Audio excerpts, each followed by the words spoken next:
So guys, medyo kalmado na yung ulan natin. Yan natin nilabas mahangin. Kinabit ko nga pala yung mic ko para madinig natin yung hangin.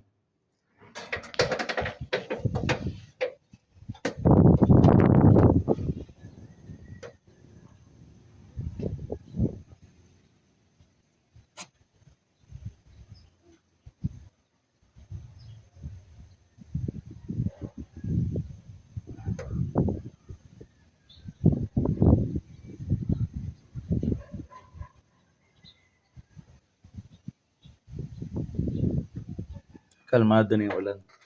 Hangin na lang to guys. Palabas na rin siya ng Pilipinas, yung bagyo.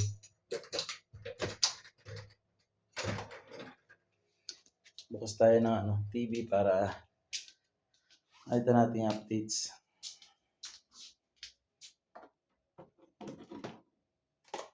Saan yung remote natin?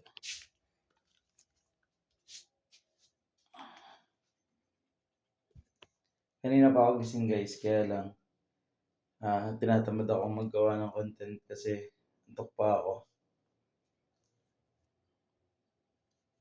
Oras natin 6:30.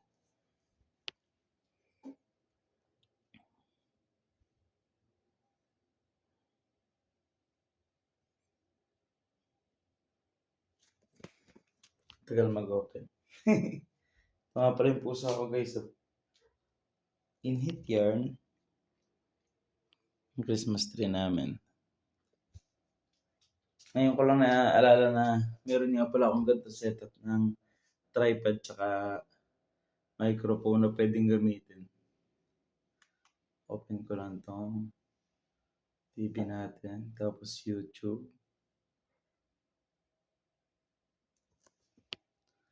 Guys, tingnan natin kung anong updates.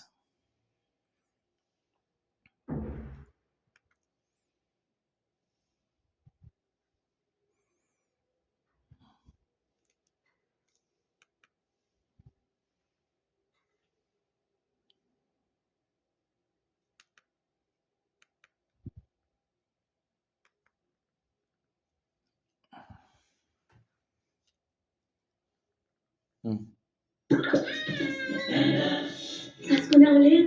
Guys, Holiday rush everywhere. dahil sa hangin medyo kumukurap-kurap yung ilaw namin ngayon. Need mo help?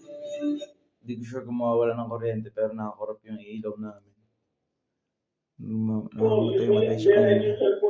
Kasi usually mga 5 or 6 hours. Mamaya pupunta namin sila Nanay Kayang.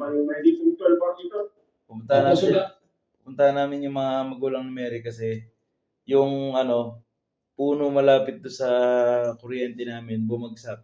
So kailangan namin i-ayusin yun mamaya. Walang kuryente yung mag-asawa kagabi, magdamag na. Kaya inintay lang namin gumanda yung panahon, pupunta kami doon.